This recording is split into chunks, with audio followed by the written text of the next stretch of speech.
People think hitting rock bottom is a metaphor. It's not. Rock bottom is the taste of rust and black mold on your tongue when you're 18, freezing to death, and forced to sleep in an abandoned train car on the outskirts of Portland.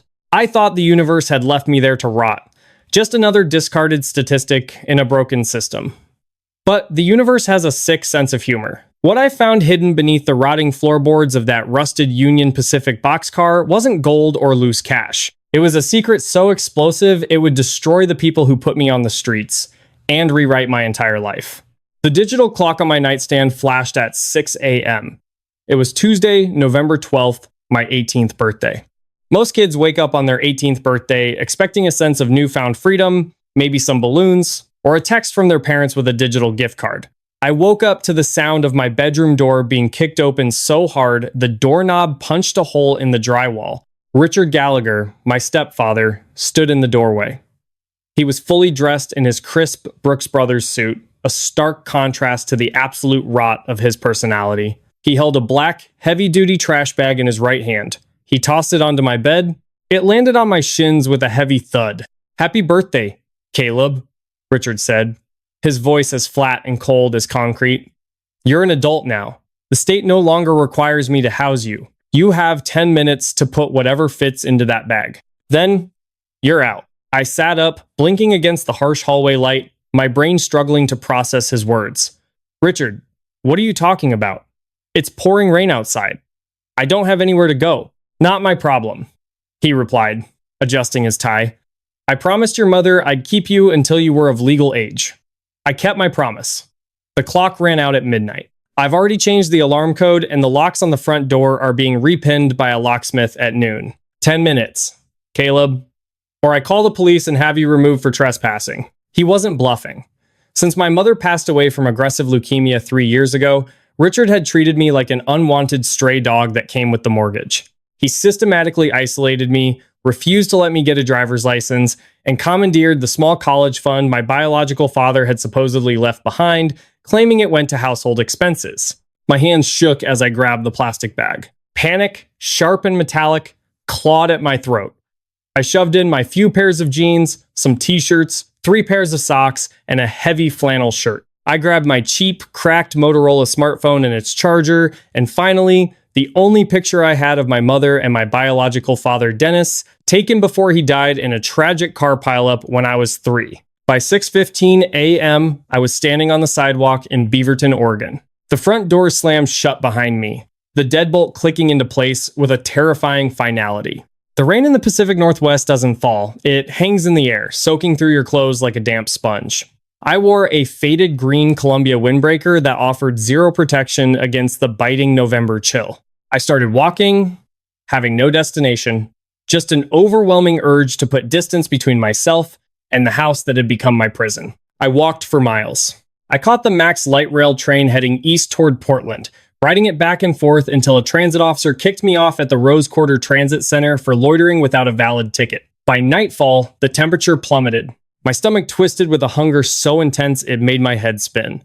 The reality of my situation finally crashed over me. I was homeless. I had exactly $12.40 in my pocket. No family, no friends, Richard hadn't chased away, and nowhere to sleep. I wandered away from the city center, knowing the downtown shelters would be overflowing and dangerous for a skinny teenager on his first night on the streets. My feet dragged me toward the industrial district of Street, John's, near the Willamette River.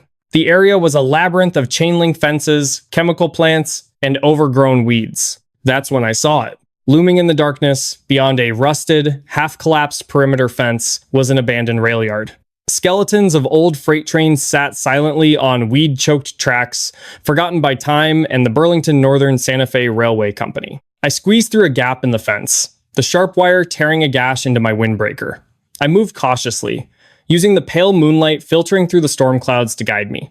Near the back of the yard, separated from the other cars, sat an ancient, corrugated steel boxcar. It was covered in layers of faded graffiti, ghostly tags from decades past. The sliding side door was jammed open about 2 feet, just enough for a person to slip inside. My teeth were chattering so violently I thought my jaw would snap. Survival instinct overrode my fear of the dark and whoever, or whatever, might be inside. I squeezed through the opening. The inside was pitch black and smelled overwhelmingly of wet rust, old creosote, and decaying wood. It was entirely empty. The wind howled outside, but the thick steel walls of the car broke the gale. I collapsed into the darkest corner, wrapping my arms around my knees, shivering uncontrollably. I placed my trash bag of clothes under my head as a makeshift pillow. As I lay there on the cold, unforgiving wooden planks of the floor, staring into the abyss of the boxcar, I wept. I cried for my mother, I cursed my stepfather, and I wished, with every fiber of my being, that I was dead. I drifted into a fitful, nightmare-laced sleep, completely unaware that I was lying right on top of the very thing that would turn my tragedy into vengeance. I woke up to the harsh, gray light of morning slicing through the gap in the boxcar door. My entire body felt like it had been beaten with a bag of hammers. The damp cold had seeped into my bones, locking my joints. I tried to stand, but my legs buckled, and I fell back against the steel wall, gasping from the pain in my spine. I needed to move. I needed to find cardboard, old blankets, anything to insulate the freezing metal walls if I was going to survive another night here. I began pacing the length of the train car to get my blood flowing. The wooden floorboards creaked and groaned under my weight. As I stomped toward the far end of the car, my worn-out Nike sneaker hit a section of the floor that sounded different. Thud. Instead of the solid, heavy sound of thick oak, it produced a hollow, echoing resonance. I stopped. I tapped the board again with my toe. Thud. Thud. It was definitely hollow underneath. I knelt down, running my freezing fingers over the grime-caked wood. There was a faint seam, perfectly rectangular, about 3 feet long and 2 feet wide. It wasn't rot, it was a deliberate cut. Someone had fashioned a trapdoor into the floor of the boxcar. Adrenaline, sharp and sudden, cut through my exhaustion.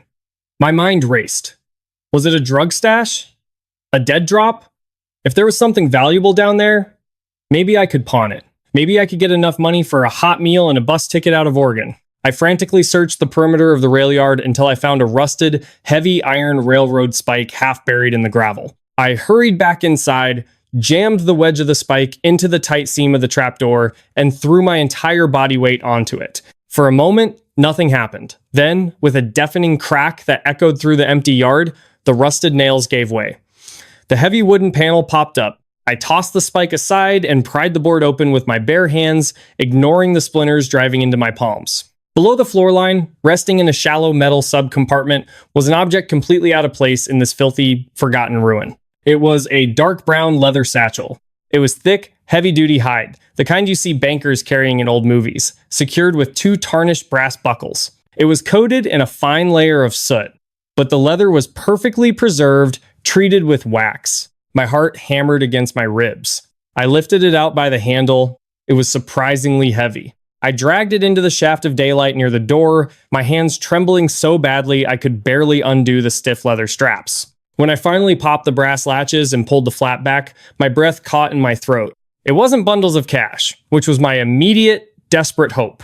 Instead, the bag was meticulously organized. On the left side lay a thick, leather-bound ledger. Next to it was a small cedar cigar box, and on the right side, stacked neatly, were dozens of manila envelopes. I opened the cedar box first. Resting on a bed of faded velvet was a watch. Even with my zero knowledge of luxury goods, I knew what I was looking at. It was a pristine Rolex Daytona. The steel band heavy and cold, the black dial completely flawless. The second hand was still moving, a testament to its kinetic, self-winding movement. A piece like this could fetch thousands, maybe tens of thousands of dollars. But it was the ledger that changed everything. I pulled out the heavy book and flipped it open.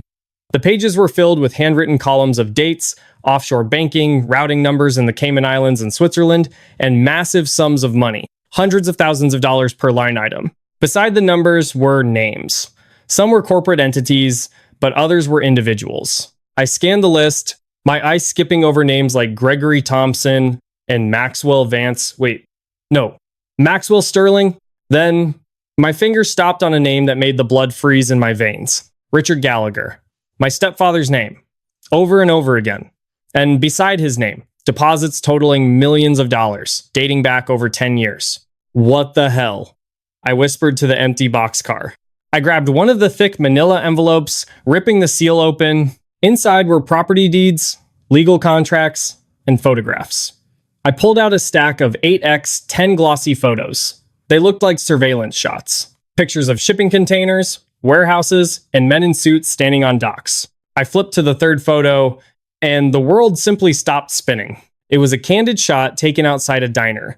Two men were standing near the trunk of a black Lincoln Town car. One of the men was Richard Gallagher, looking about a decade younger, holding a heavy duffel bag. The man standing next to him, shaking his hand, was someone I had never seen in person, but whose face was etched into my soul from the single, crumpled photograph in my backpack. It was my biological father, Dennis. My lungs seized. I couldn't breathe. My father was supposed to have died in a car crash when I was 3 years old. That was the year 2011. I looked at the digital timestamp glowing in the bottom right corner of the surveillance photograph, the 14th of October, 2017. My father was alive 6 years after he supposedly died. And he wasn't just alive, he was working with the man who would eventually marry my mother, steal my inheritance, and throw me onto the streets the second he was legally allowed to. I stared at the photograph until my vision blurred with furious tears. I wasn't homeless by accident. I hadn't been kicked out because Richard simply hated me. I was kicked out because I was 18, legally an adult, and getting too close to a truth they had buried. I looked down at the Rolex, the ledger, and the face of the father I thought was dead. The freezing cold of the boxcar vanished, replaced by a burning, violent heat radiating from my chest. I wasn't a victim anymore. I was holding the match that was going to burn Richard Gallagher's entire world to the ground. For a long time, I just sat there on the rusted floorboards of the boxcar, the 2017 photograph trembling in my grip.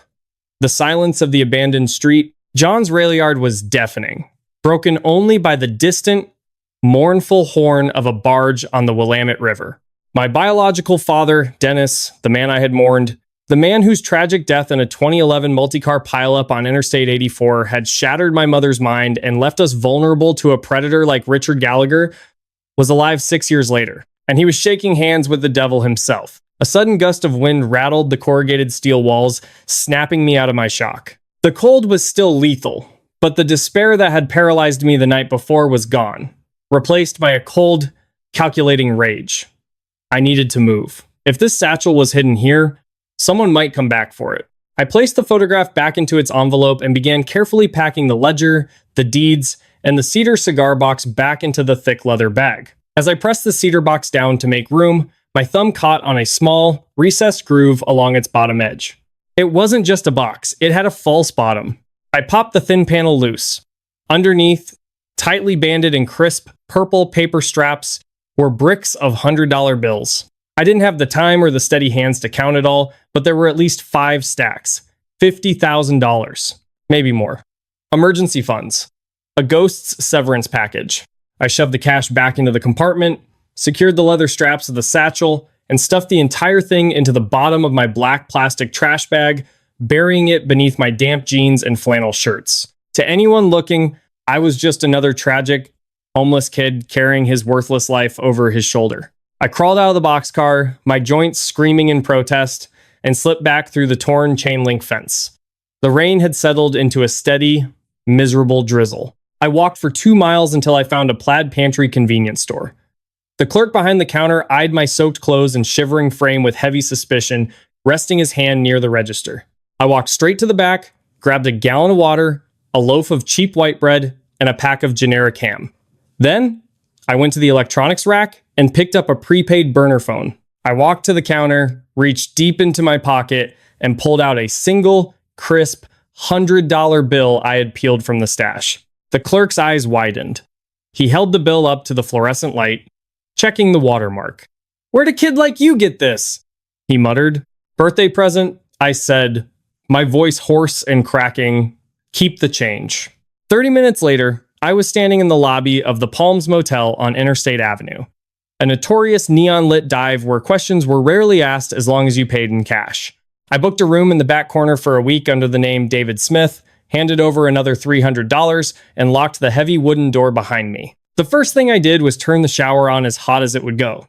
I sat on the cracked tile floor of the tub for an hour, letting the scalding water thaw the ice in my marrow and wash away the grime of the rail yard. When I finally stepped out, I ate half the loaf of bread and ham in less than 5 minutes, my starved stomach cramping violently before finally settling.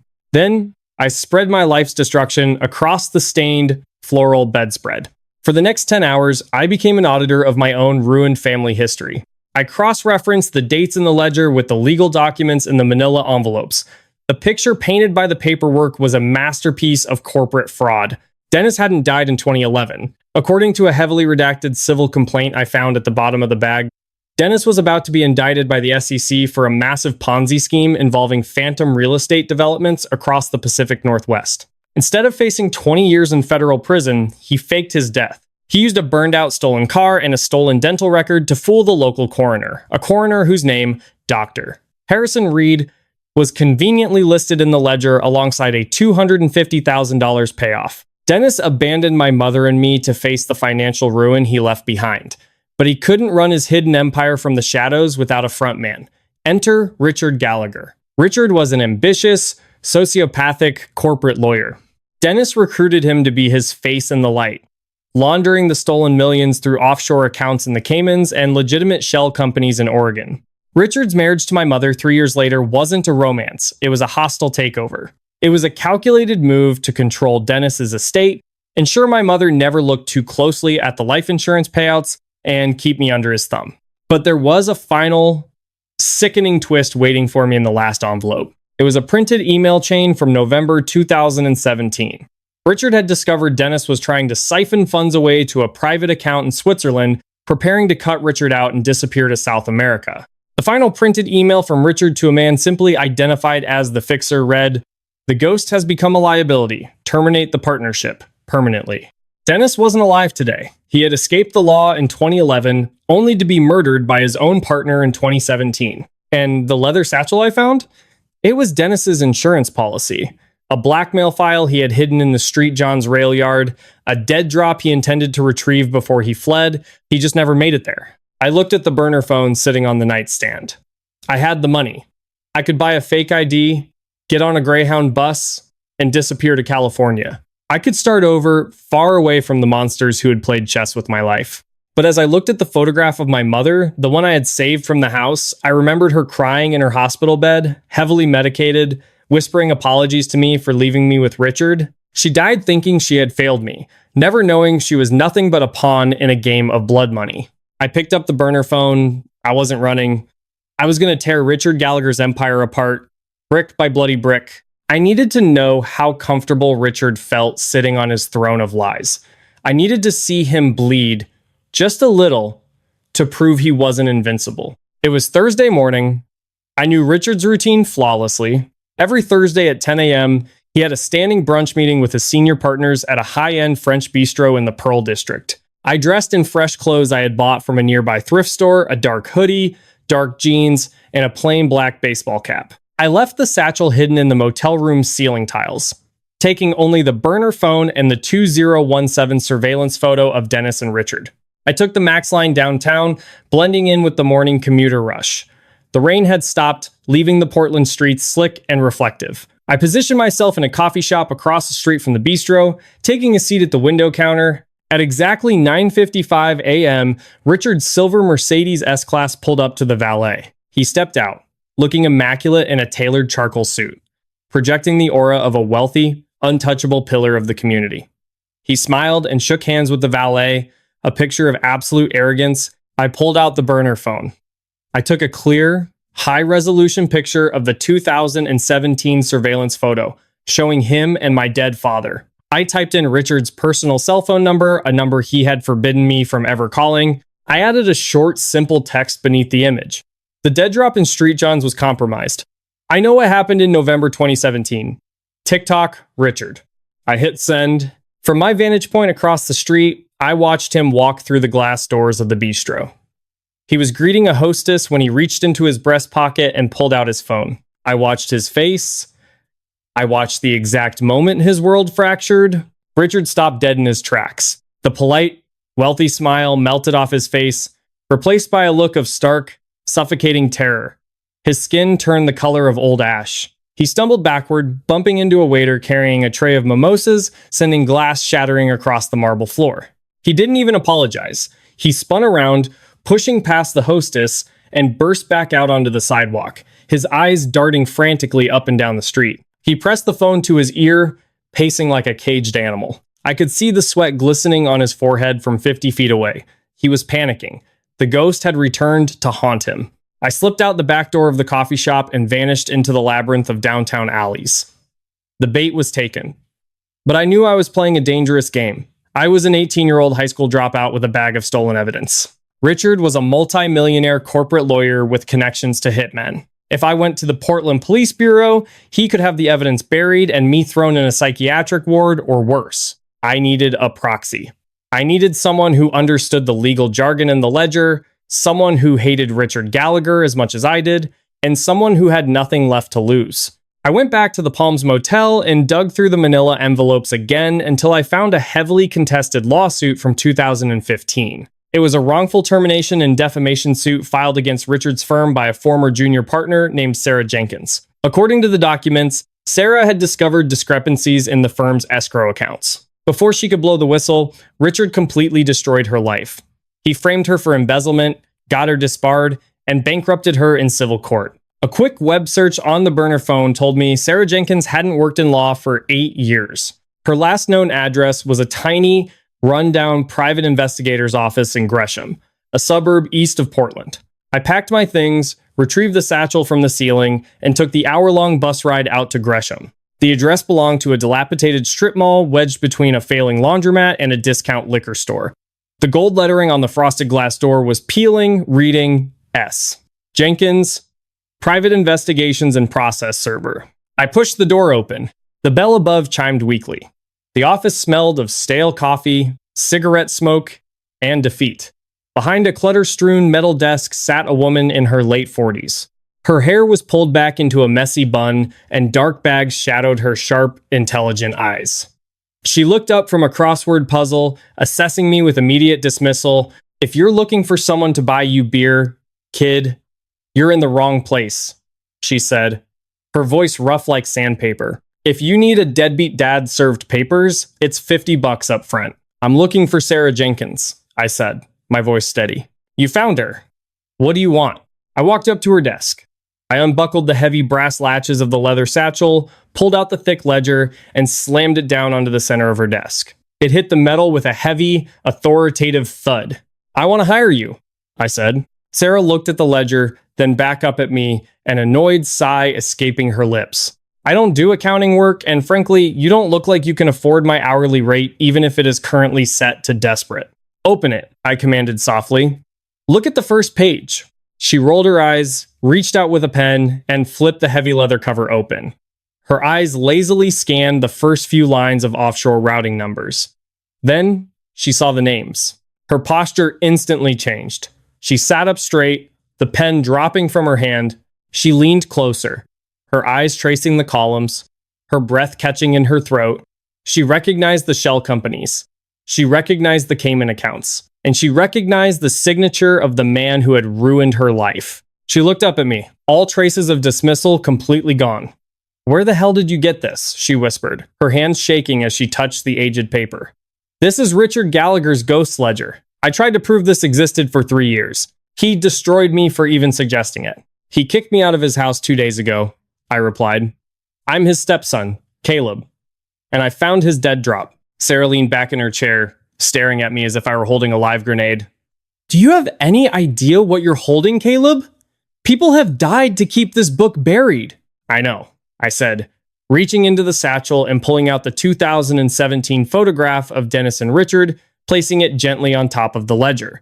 One of them was my father. Sarah stared at the photo, then slowly looked back up at me.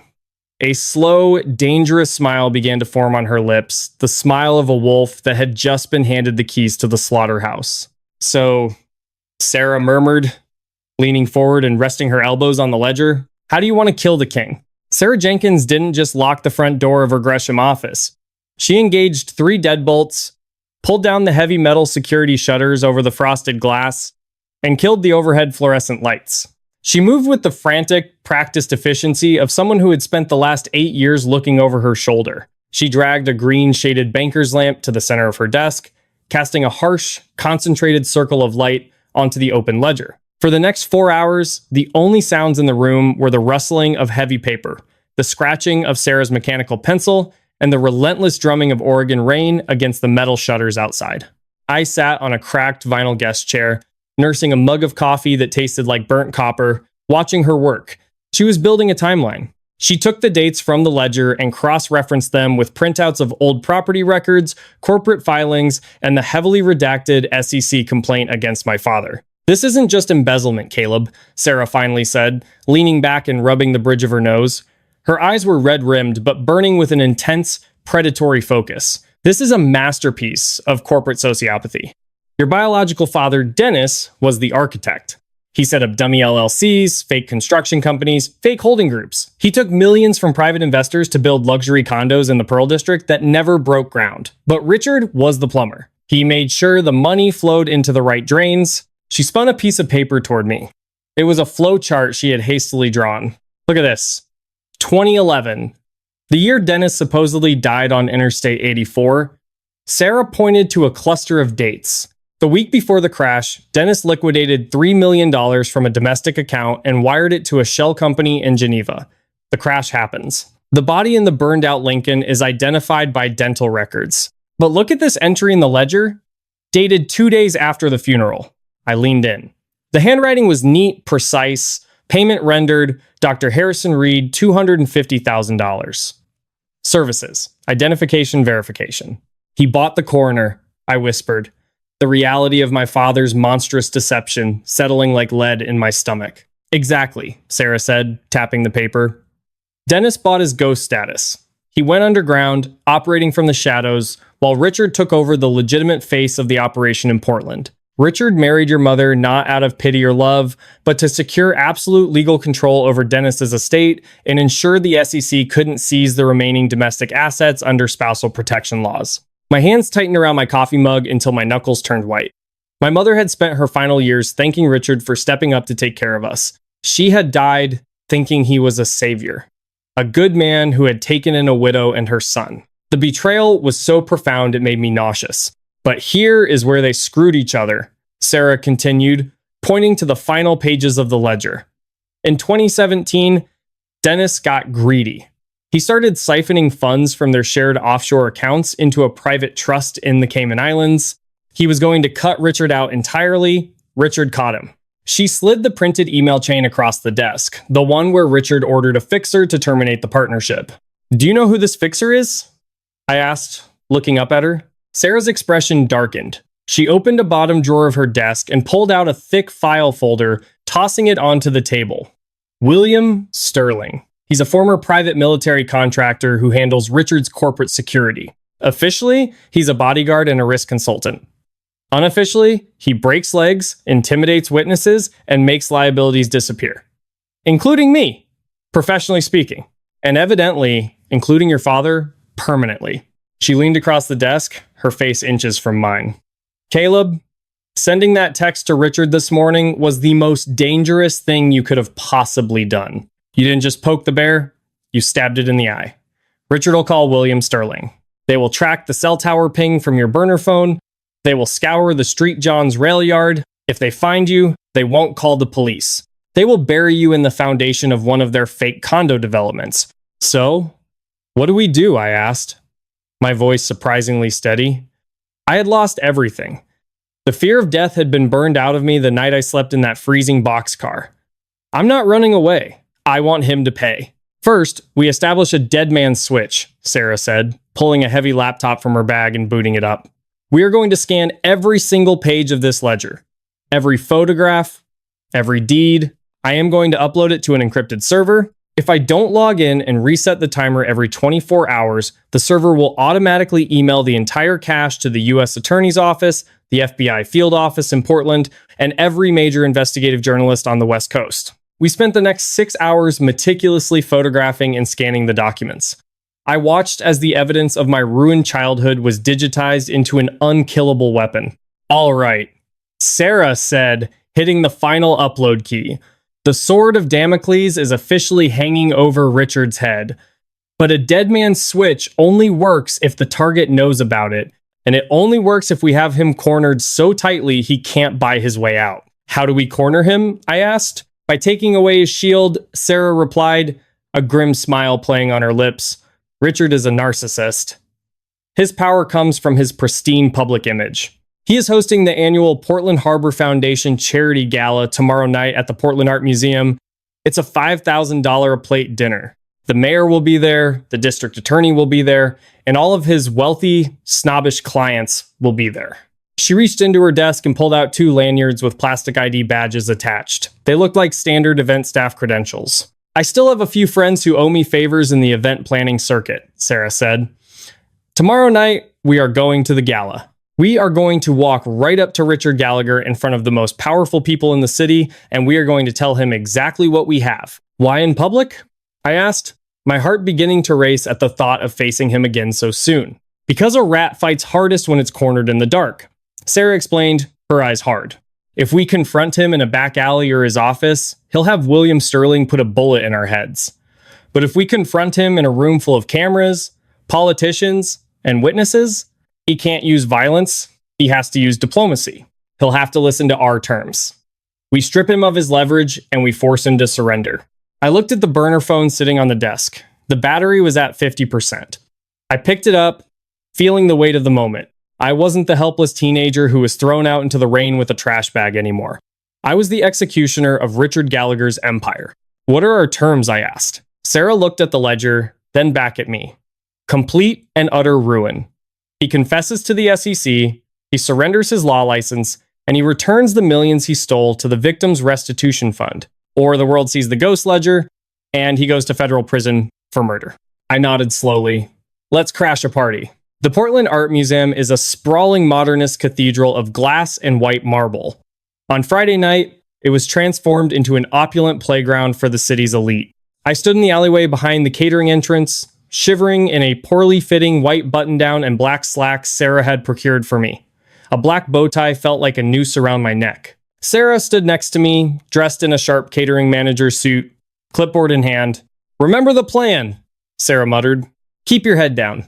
Carry a tray. Richard will be in the VIP holding room behind the main stage right before he goes on. William Sterling will be guarding the door, but he's looking for a threat, not a teenage busboy. We badged in through the service doors, blending seamlessly into the chaotic swarm of chefs and waiters. Slipping into the main ballroom, the sheer scale of the event was staggering. At the center of the room, holding champagne and laughing loudly with the state senator, was Richard. Seeing him there, basking in the adoration of a city he was secretly robbing blind, ignited a cold, focused fury inside me. Keep moving, Sarah whispered, handing me a silver tray loaded with water pitchers. We navigated behind the massive velvet curtains to a hallway marked private, VIP access only. William Sterling, a massive mountain of a man with the dead eyes of a predator, stood outside the door. Sarah didn't miss a beat. Excuse me, she barked, channeling a furious event planner. Mr. Gallagher requested fresh ice water 5 minutes ago. If I don't get this in there, he's going to have my head. Sterling frowned, dismissing me instantly as a nervous teenager. He stepped aside. Sarah pushed past, and I followed, the door clicking shut behind us. The VIP room was a quiet sanctuary lined with leather sofas. Richard stood facing a mirror, adjusting his bow tie. Just leave it on the table and get out, he snapped without turning. Sarah slid the heavy brass deadbolt into place with a loud clack. Richard froze. He turned around slowly. As his eyes locked onto Sarah, and then onto me, the color drained entirely from his face. Hello, Richard, I said, setting the silver tray down. We need to talk about the dead drop in Street Johns. For 5 agonizing seconds, Richard couldn't breathe.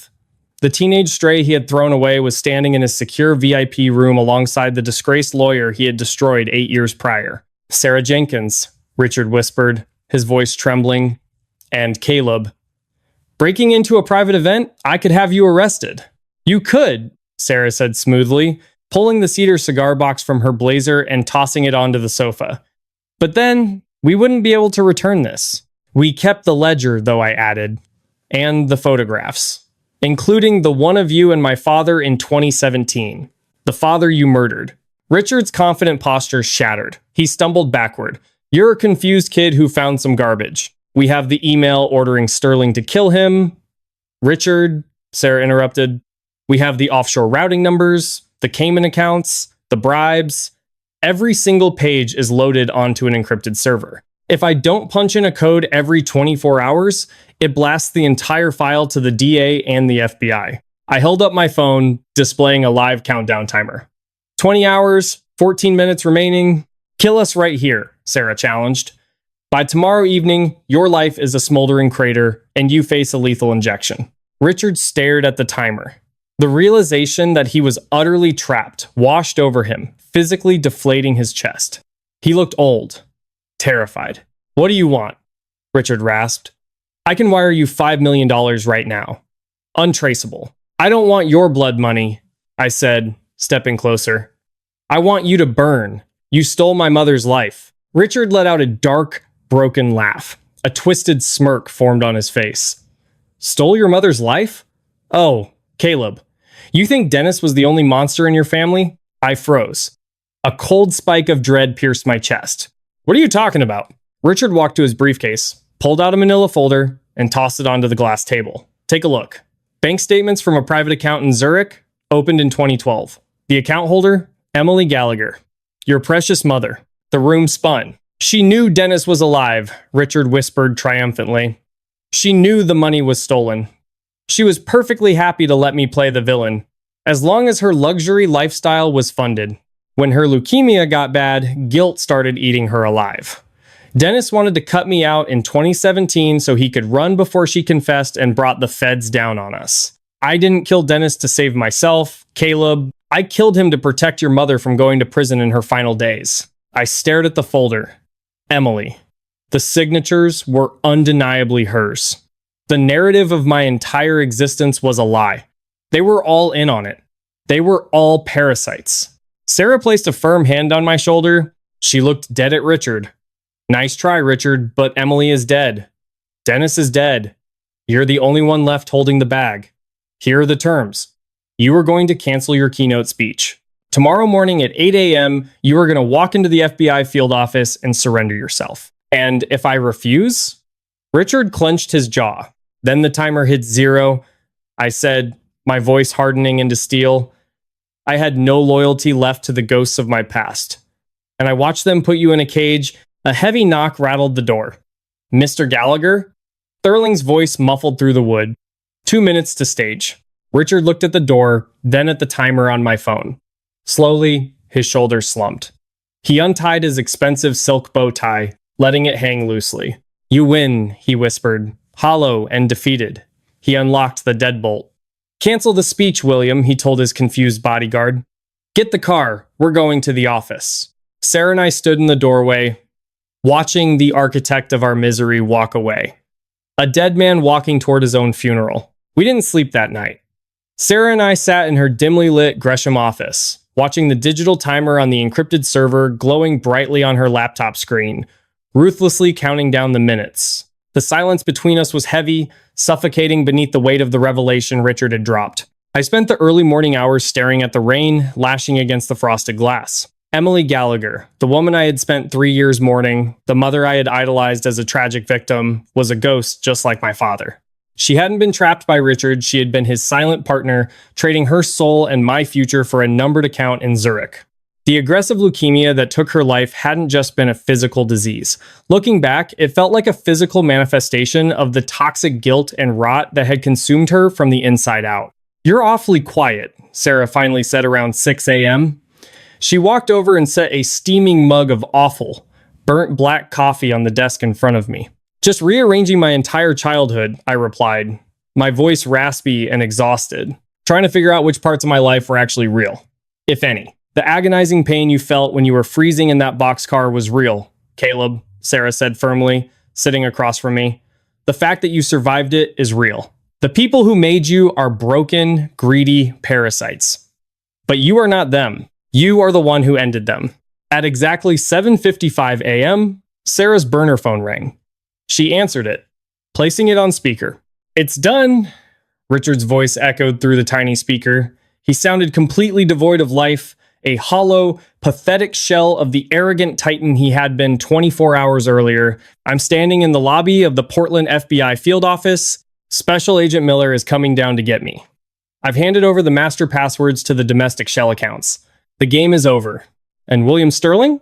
Sarah asked, her eyes narrowing suspiciously. Gone, Richard sighed. He cleared out his office safe last night and took a private charter out of Hillsborough. I don't know where he is, and frankly, I don't care. Turn off the switch, Sarah. I kept my end of the bargain. Sarah looked at me. I gave her a single, sharp nod. She reached over to her laptop, typed in the 12-digit override sequence, and the countdown vanished, replaced by a solid green checkmark. Switch is deactivated, Sarah said coldly. Enjoy federal prison, Richard. She hung up the phone, pulled the battery out, and tossed it into the trash can. The fallout was catastrophic, rapid, and incredibly public. By noon, armed federal agents were hauling dozens of cardboard boxes and cloned hard drives out of Richard's Pearl District law firm. The evening news broadcasts were completely dominated by the scandal. Prominent attorney surrenders in multi-million-dollar offshore Ponzi scheme. The headlines flashed across every screen. The mayor issued a frantic press release distancing himself, and the charity foundation scrambled to return the dirty gala donations. But Sarah and I weren't finished. Surrendering to the FBI was only the criminal side of the equation. We had our own legal game to play. Sarah formally filed an SEC Form TCR under the agency's whistleblower program. Because we had provided the primary original evidence that led to the recovery of the stolen funds, we were legally entitled to a percentage of the sanctions. For the next 2 years, my life was a grueling whirlwind of depositions, federal interviews, and closed-door hearings. Sarah had officially reinstated her law license, her name completely cleared, and she represented me with the ferocity of a starving lion. Richard didn't even put up a fight. The evidence in the ledger was too absolute. Facing the threat of a murder charge for Dennis's death, he took a plea deal. He pleaded guilty to federal racketeering, wire fraud, money laundering, and conspiracy to commit murder. He was sentenced to 45 years in a federal penitentiary. He would die behind bars. The offshore accounts were seized, including the Zurich account in my mother's name. The stolen money was repatriated by the government into a restitution fund for the victims they had bankrupted. And then, the whistleblower reward came through. The feds had recovered just over $42 million.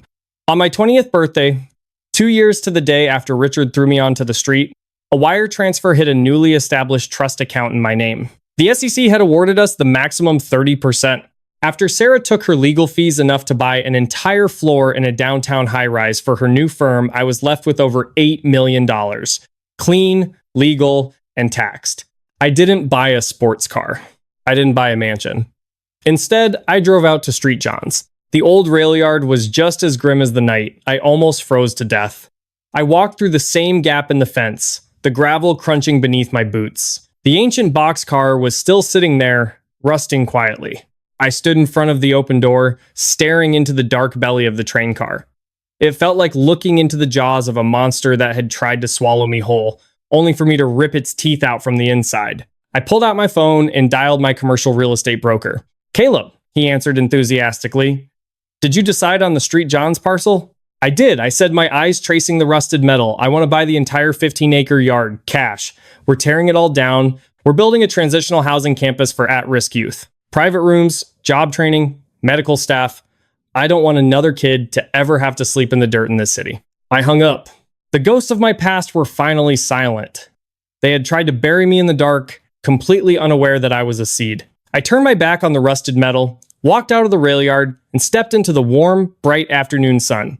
If my story proves anything, it's that rock bottom isn't a graveyard. Sometimes it's a foundation. When the people who were supposed to protect me threw me to the wolves, I didn't let the cold break me. I found the truth hidden in the darkest corner of my life, and I used it to hold the monsters accountable. You can't choose the family you are born into, and you can't always control the betrayals that blindside you, but you possess absolute control over how you fight back. Never let anyone convince you that you are powerless, even when you have nothing left but the clothes on your back. If this story resonated with you, or if you know someone who needs a reminder that the underdog can win, please hit that like button, share this video with your friends, and subscribe to the channel for more incredible real-life stories of survival and justice.